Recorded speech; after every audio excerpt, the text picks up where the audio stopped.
Please pause for a moment of silent reflection. Please stand for the Pledge of Allegiance.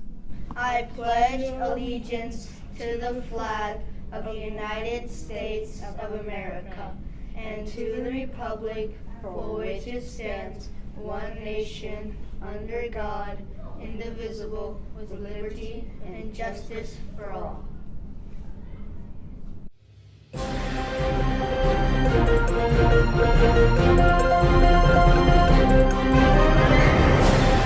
Morning, Jaguars. Welcome back to another exciting edition of the Jaguar Morning News. I'm calling and hearing announcements. Let's jump right into some important dates to remember for these upcoming weeks.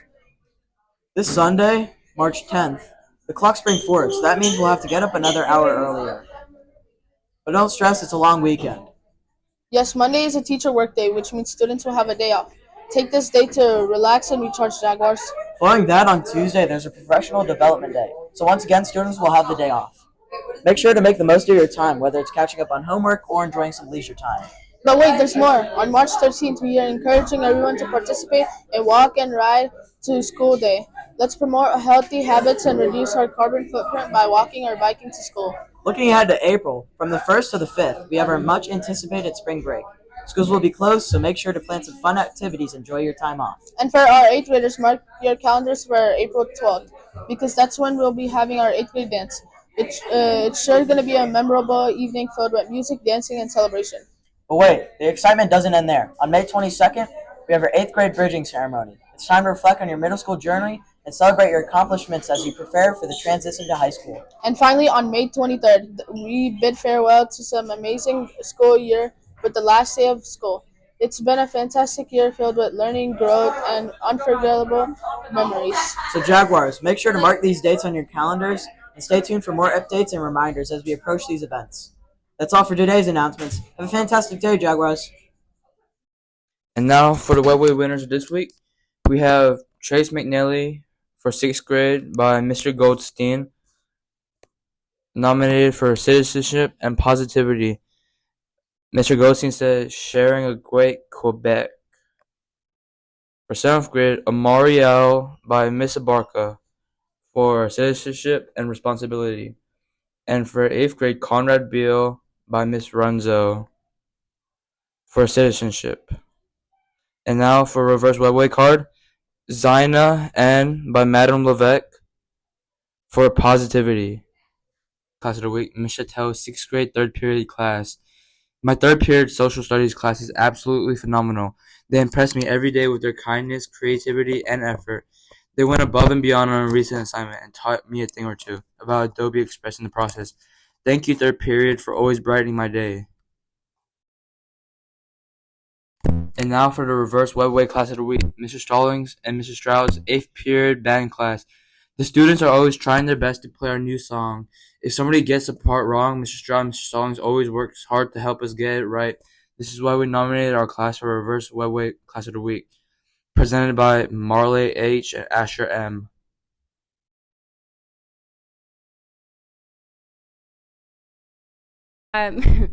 My name's Miss Harkhauser and I teach AVFT here at Webbridge Middle School. Growing up, I was considered an exceptional child because I have dyslexia, and I've always had dyslexia. I was diagnosed very young, so luckily I jumped into some services that helped me all the way through school.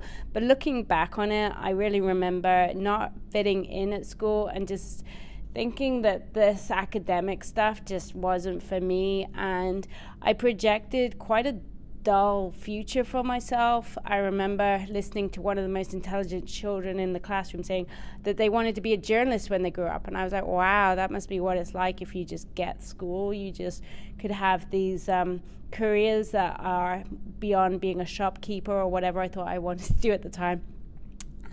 Like nothing wrong with being a shopkeeper, but I always presumed that my lifestyle would just be in my small village, maybe, at the corner shop or whatever. But actually, it turned out slightly different.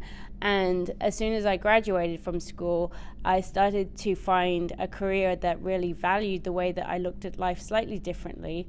I can be quite creative, especially in terms of coming up with ideas, visual concepts. and there was an industry out there that welcomed me, and I ended up traveling the world, being paid to travel the world to film in many different locations and work and live in different continents. And it was just something that I didn't predict back in school. So I wanted to say that, just don't think that the school is be all and end all of everything. There's lots of industries out there that are going to welcome you, and amazing future on the horizon for you. If you are an exceptional child, you will have an exceptional future. Hi, what's your name? Aditya. How has the Walk for Water been successful? The Walk for Water was successful because it showed the people at the Walk for Water how people in South Sudan had to get water, and how many people died to it. Hi, what's your name? Phoebe. How do our contributions help the people in Sudan? Well, for every dollar we raise, it goes more, it helps us achieve the goal of repairing wells in South Sudan. And as of right now, we will be repairing at least 6 wells. Thank you. It's Women History Month. Let's see what Ms. Brown have for us in the media So what do all center. these books have in common? So these are all Women's History Month books. Over here, there's a whole display for Women's History Month. You can see some more books, a poster about a bunch of influential women throughout our history, and a lot of puppets. Thank you. This month in the Media Center is going to be March Reading Madness. Let's see what Ms. Brown has for us in the Media Center. So what are all these books on the shelf? So these are all for March Reading Madness. Outside, there's a display about March Reading Madness that I can show you. What are all these books on the cart here? So these are all for March Reading Madness. If we go outside, there's a display I can show you.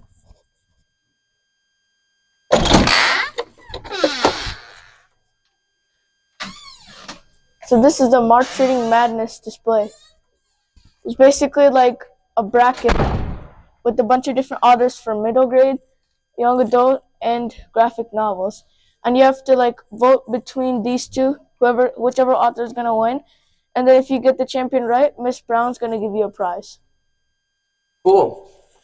So let's go back inside. I'll show you. So yeah, these are the forms. There's different forms for middle grades, young adult, and graphic novels.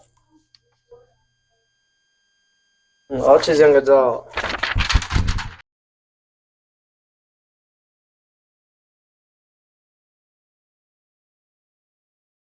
Looking for a tutor? The National Honor Society is here to help.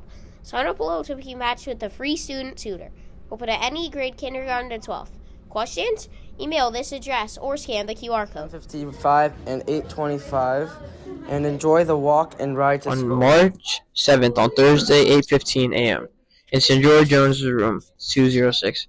Everyone is welcome for speaker and Dunkin' Donuts. There will be stuffing eggs with candy for our candy egg hunt. On March 21st, please bring bags of candy.